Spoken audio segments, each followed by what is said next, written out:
Do you want to take your wheels from this to this? Stay tuned, I'm going to show you how.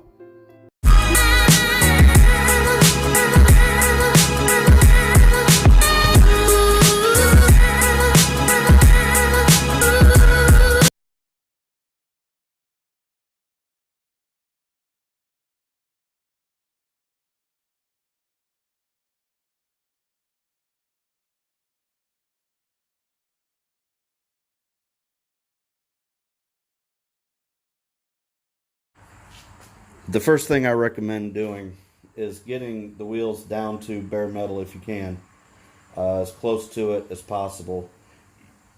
You can then use an etching primer on there, and then another base coat of primer if you want to be able to sand it down. It's very important that you use an etching primer on bare metal. It's going to etch into the wheel and create a solid bond for your paint to stick to. I don't trust the paints that say primer and paint combined for this particular application unless you put some kind of a primer down first, and an etching primer on bare metal is essential. So don't skimp on this, otherwise you're going to have bad results. So I have had a hell of a time getting these wheels down to just this portion. If you can find some aircraft stripper, grab it up. I've been to many different places around town and I have yet to find any. I used some paint thinner. That didn't work. I've used graffiti remover. That didn't work. Wound up going up to Menards and finding some 2-minute stripper.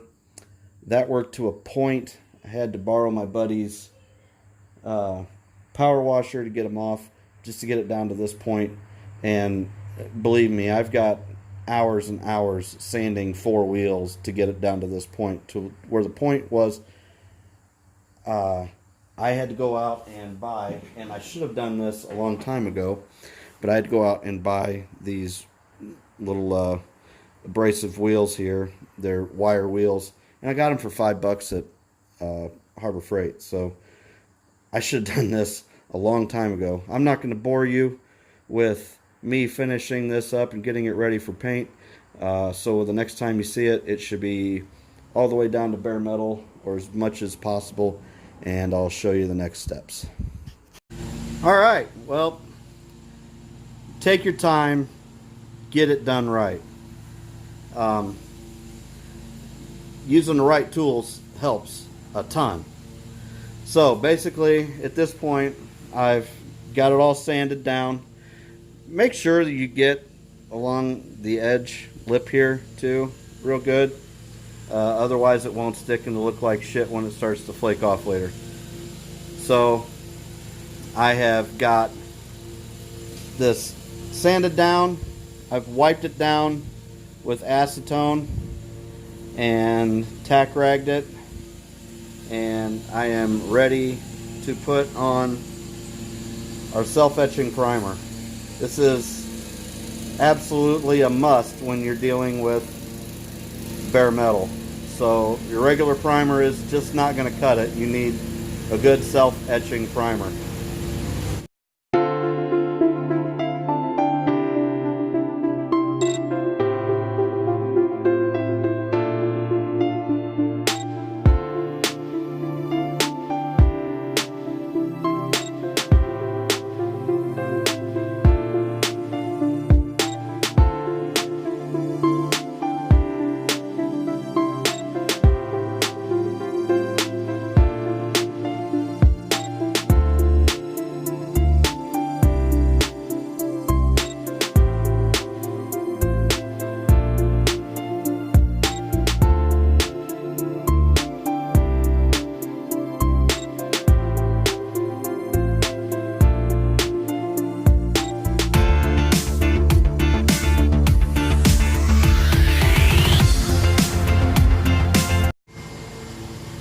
Alright, we've given this a little bit of time to set up, about 5 minutes, usually good.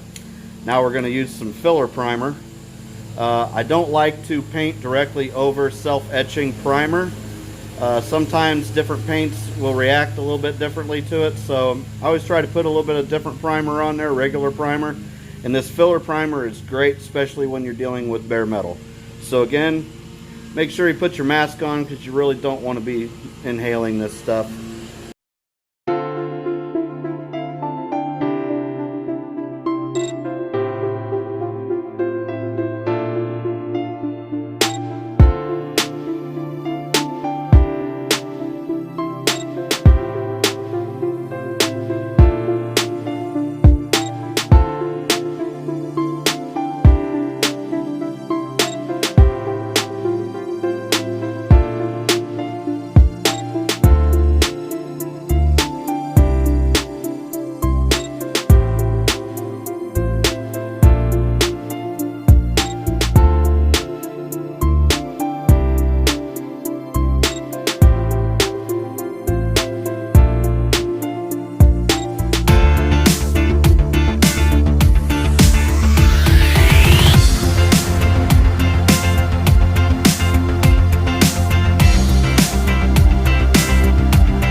Alright, well, I've got the primer sanded down to where it's nice and smooth, and we've got a good surface to bond to.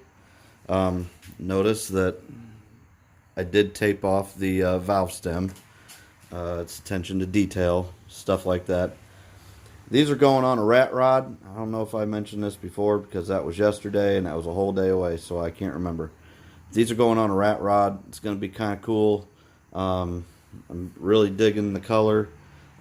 This is, I've actually painted, I've had this gloss apple red from Rust-Oleum, the 2X, 2 times ultra cover. This does have paint and primer. I don't know how they managed to do that, but it is pretty good stuff. It has a really nice color, and it does go down pretty thick. So I'm really excited to see how these turn out with the white walls, and can't wait to see them on his car. So I'm going to go ahead and throw on my respirator here, or my dust mask, or whatever the hell it is, and see if I can't keep myself from breathing these fumes in. So off we go.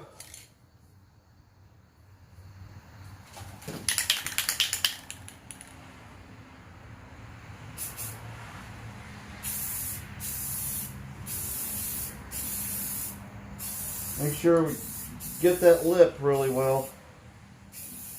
Definitely want that red to pop off those white walls. You just don't want to see a bunch of extra crap. Now we're going to put on a kind of a light coat. I'm not going to go real heavy with it. It's just the first coat. I want that to tack up for about 5 minutes, and we'll come back and hit it again. Alright, well, I've got 3 coats on there now, and it's just easier just to kind of show you what I'm talking about when I'm talking about stuff. You definitely, before you're finished, you want to go around and make sure that you've gotten all of your little nooks and crannies. Now I can see right here, I don't know if you can tell, but I need to get this lip a little bit better, so I'm going to go ahead and hit that again, because that's the kind of shit that I don't know where I'm pointing this camera. I'm definitely not real good at the YouTube thing yet, but we'll get there, so bear with me. Alright, I got my first coat of clear on there. I'm hoping that it's going to look pretty damn nice. I don't know, that looks orange right now, and it's not orange, it's red. So there it goes, adjusting. I don't have a DSLR camera yet. Someday I will, but right now I'm just working off my little Samsung Note 8 or Note 9. So I'll be doing all my editing on my phone. And but yeah, hopefully you guys can see.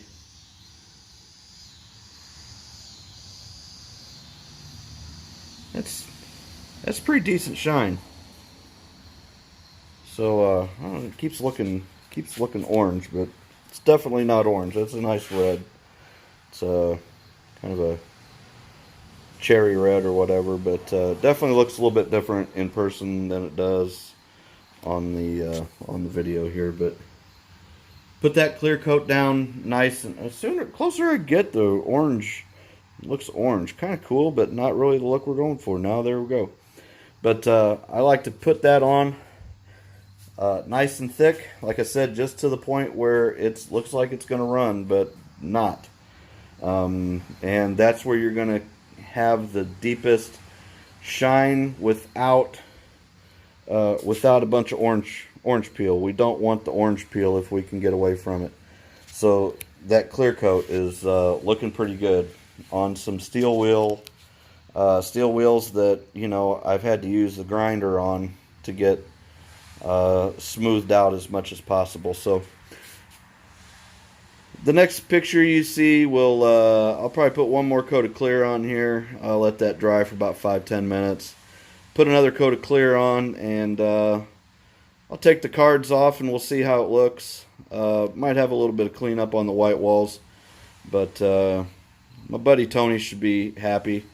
I know I'm excited to get these things finished and see them on the car. And at the end of the video, you will get to see the finished products on his vehicle, and kind of see what we're working with and see what you can do. You know, a little bit of spray paint, a lot of hard work, and some elbow grease, and you can do some pretty neat shit. So they may not look all that great now, but wait till they're on the car and you're going to be pretty impressed, I think. So I'll be back. These wheels that I painted are going on a 31 Chevy Rat Rod.